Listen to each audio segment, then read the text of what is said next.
Sobat Rumi, pernahkah kita bertanya, mengapa kesedihan begitu mudah mengisi hati kita? Mengapa kepiluan begitu sering menghampiri?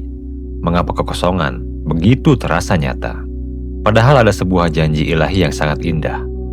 Janji yang jika benar-benar kita pahami akan mengubah segalanya. Janji tentang kebersamaan.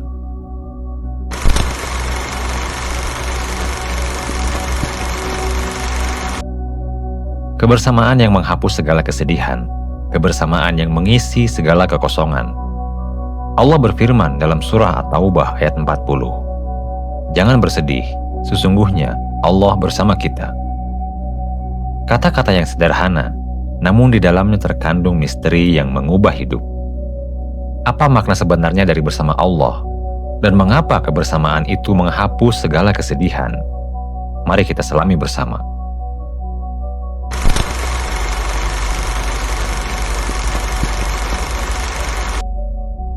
Ketika seseorang bersama Tuhan, tidak ada lagi makna kesedihan. Kesedihan yang mana? Kepiluan yang mana? Ini bukan klaim yang berlebihan. Ini bukan ucapan yang naif. Ini adalah kebenaran spiritual yang dialami oleh mereka yang benar-benar sampai pada kebersamaan dengannya. Tuhan mengisi segala ketiadaan dan ketidakpunyaan. Ketika kita merasa tidak punya apa-apa, Dia ada. Ketika kita merasa kosong dari segalanya, Dia mengisi.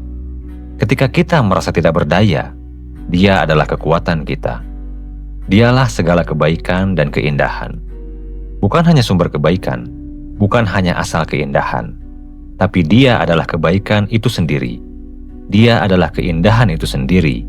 Maka ketika kita benar-benar bersamanya, kita berada di dalam samudra kebaikan yang tidak terbatas, di dalam lautan keindahan yang tidak bertepi. Lalu bagaimana mungkin ada kesedihan di sana?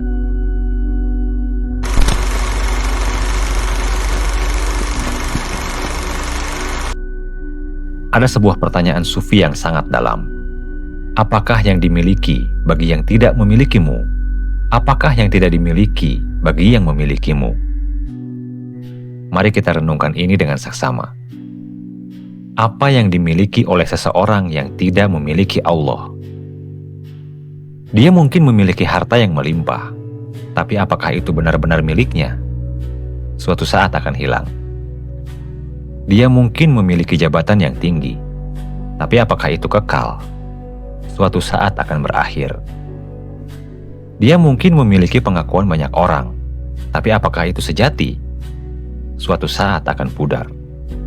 Tanpa Allah, semua kepemilikan adalah ilusi. Semua yang kita pegang adalah sementara. Semua yang kita banggakan adalah fata morgana. Namun sebaliknya, apa yang tidak dimiliki oleh seseorang yang memiliki Allah? Dia mungkin tidak memiliki harta banyak, tapi dia memiliki kecukupan dalam hati.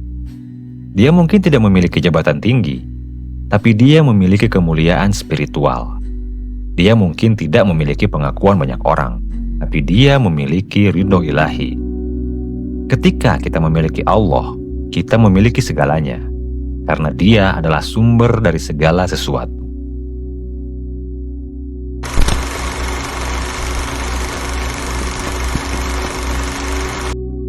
Pertanyaan yang mengejutkan, apakah bisa seseorang bersama Tuhan tapi berada dalam penderitaan? Tentu tidak mungkin, sebab Tuhan senantiasa dalam surganya, dan siapa saja yang bersamanya berada dalam kondisi surgawi.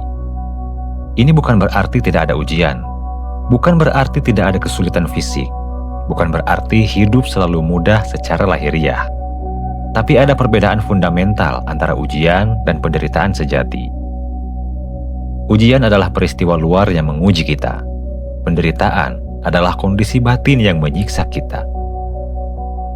Seseorang bisa mengalami ujian yang berat, tapi jika dia bersama Allah, hatinya tetap dalam damai, jiwanya tetap dalam ketenangan, dan ruhnya tetap dalam kegembiraan spiritual. Karena dia tidak sendirian, dia bersama yang Maha Pengasih, dia ditemani oleh yang Maha Penyayang. Sebaliknya, seseorang bisa memiliki semua kemudahan lahiriah, tapi jika dia jauh dari Allah, hatinya akan terus menderita, jiwanya akan terus gelisah, ruhnya akan terus merasa kosong. Inilah rahasianya. Kondisi surgawi bukan tentang keadaan luar, tapi tentang keadaan dalam, tentang kebersamaan dengannya.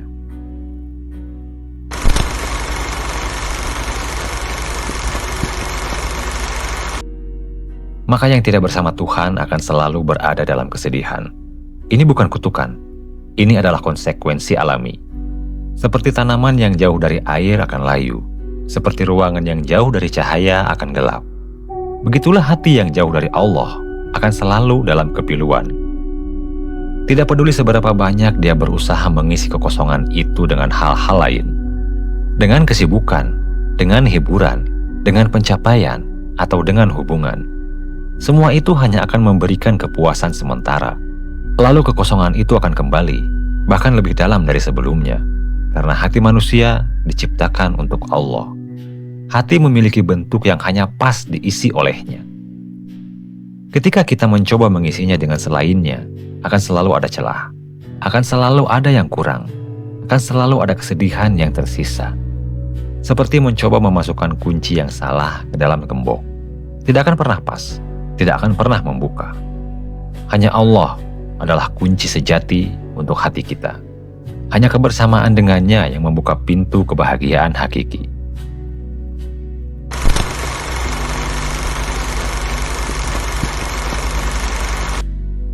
Maka hati mesti dipersembahkan pada Ilahi. Tapi bagaimana caranya? Kita mesti terus belajar mengeluarkan Tuhan-Tuhan kecil di hati. Ego yang membuat kita merasa paling benar. Keangkuhan yang membuat kita merasa paling tinggi, ketamakan yang tidak pernah puas, nafsu yang tidak pernah kenyang, dan segala Tuhan-Tuhan kecil lainnya, segala yang kita pertuhankan. Tuhan-Tuhan kecil ini adalah segala yang kita letakkan di posisi tertinggi dalam hidup kita selain Allah. Bisa jadi itu adalah uang. Kita rela mengorbankan segalanya demi uang. Kita takut kehilangan uang lebih dari takut kehilangan ridho Allah. Bisa jadi itu adalah jabatan. Kita rela melakukan apapun demi jabatan. Kita cemas kehilangan posisi lebih dari cemas kehilangan dekat dengan Allah.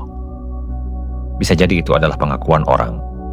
Kita rela menyembunyikan kebenaran demi disukai. Kita takut dikucilkan lebih dari takut mengecewakan Allah. Bisa jadi itu adalah cinta romantis. Kita rela melanggar perintahnya demi mempertahankan hubungan. Kita sedih ditinggalkan lebih dari sedih ditinggalkan olehnya. Semua ini adalah Tuhan-Tuhan kecil yang mengisi ruang di hati kita, yang seharusnya hanya untuk Allah.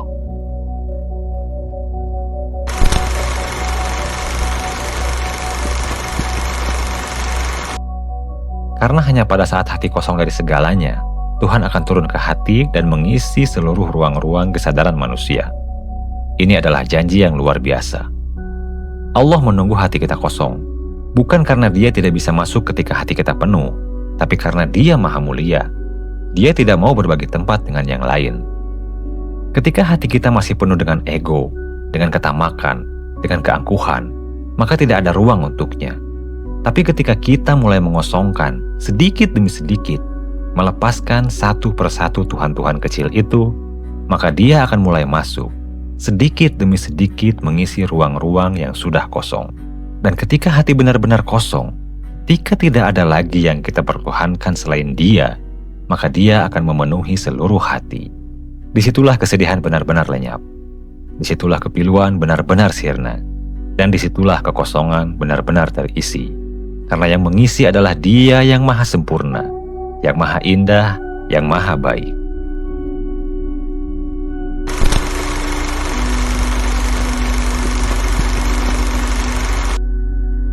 Sobat Rumi, maka hari ini, mari kita tanyakan pada diri sendiri.